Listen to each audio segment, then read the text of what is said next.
Bonjour à tous, on se retrouve pour un nouvel atelier créatif. Nous vous proposons aujourd'hui de voir ensemble les points de base du crochet. Si vous rêvez de vous lancer dans le crochet mais vous ne savez pas par où commencer, et ben voilà. Aujourd'hui, on vous montre les points de base. La maille en l'air, la maille serrée, la demi-bride, la bride et la maille coulée. Pour commencer à vous entraîner, vous aurez besoin de fils adaptés à votre projet. Ici, il s'agit de fils de coton qu'on utilise généralement pour faire des amigurumi. Et d'un crochet adapté. Ici, c'est un crochet de taille 3 mm. C'est parti! Tout d'abord, on commence par faire un nœud coulant. Pour cela, on enroule le fil autour du doigt en faisant un X. Avec le crochet, on passe sous la première boucle et on va chercher la deuxième. On ramène le fil et en tirant, vous voyez, le nœud coulant se forme. On a la base pour commencer. Mais attention, ce nœud ne compte pas comme une maille. On va maintenant entrer dans le vif du sujet et faire une maille en l'air. Pour cela, on va faire un jeté, c'est-à-dire qu'on va aller attraper le fil avec le crochet. On le ramène dans la boucle et voilà, on a fait notre première maille en l'air. On va en faire plusieurs. On fait un jeté, on ramène le fil. On fait un jeté, on ramène le fil et ainsi de suite. Au bout d'un moment se forme une chaînette qui ressemble à une petite tresse. On va maintenant voir la maille serrée. On pique le crochet dans la deuxième maille, pas ici, mais ici. On pique, on fait un jeté, on ramène le fil, un deuxième jeté, on ramène une nouvelle fois le fil qu'on passe dans la boucle.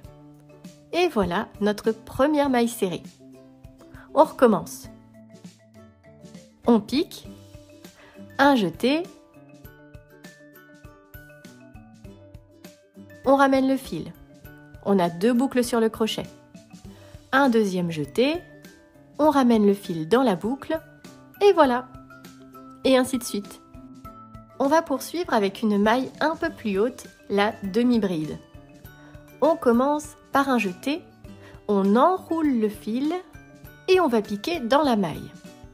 Un jeté, on ramène le fil, on a 3 boucles sur le crochet.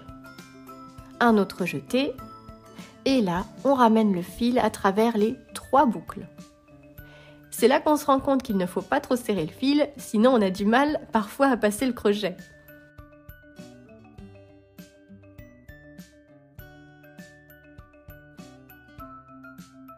On recommence. Un jeté, on enroule, puis on pique dans la maille suivante. Un autre jeté, on ramène le fil. On a nos 3 boucles, un dernier jeté et on ramène le fil entre les 3 boucles. Et voilà! Passons à une maille encore plus haute, la bride. On commence comme la demi-bride. On fait un jeté, on enroule le fil et on pique dans la maille. On fait un jeté et on ramène. On a nos 3 boucles, encore un jeté, on ramène, sauf qu'au lieu de passer dans les 3 boucles, on ne passe que dans les 2 premières. Il nous reste 2 boucles. On fait un dernier jeté et on passe dans les 2 dernières boucles. En fait, on fait 2 boucles par 2 boucles. On recommence. Un jeté, on enroule le fil, on pique. On fait un jeté, on ramène, on a nos 3 boucles. Un autre jeté et on ramène dans les 2 premières boucles. Il nous reste 2 boucles sur le crochet, un dernier jeté et on ramène dans les 2 dernières boucles. Et voilà! Et pour le fun, on peut vous montrer la double bride. Encore plus haut, une étape en plus, youpi! Mais ce n'est pas très compliqué une fois qu'on a compris le principe des brides. Alors, la double bride, on fait un jeté, on enroule 2 fois et on pique. On fait un jeté et on ramène. On a nos 3 boucles. Jusque-là, tout va bien, vous connaissez. Un autre jeté, On ramène dans les 2 premières boucles,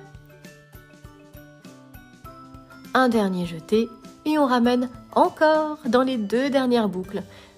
Vous avez compris, vous êtes prêts pour les doubles, les triples, les quadruples brides si vous voulez, et à vous les figures artistiques et les Jeux olympiques du crochet. Et il nous reste la maille coulée. Vous allez voir, elle est très facile. Il n'y a qu'à piquer dans la maille, faire un jeté, ramener le fil, et c'est tout. Donc on reprend, on pique, on fait un jeté, on ramène le fil, et voilà. En fait, c'est une maille très plate qui permet de terminer les ouvrages. Et voilà, on espère que cette vidéo vous aura plu et vous aura aidé si vous voulez vous lancer dans le crochet sans savoir par où commencer. N'hésitez pas à venir consulter dans nos médiathèques nos livres sur le crochet. Vous y trouverez énormément de modèles, de vêtements, d'accessoires ou encore d'amigurumi tout mignons à crocheter. N'hésitez pas aussi à liker cette vidéo et à vous abonner pour ne rater aucune de nos prochaines vidéos. À très bientôt!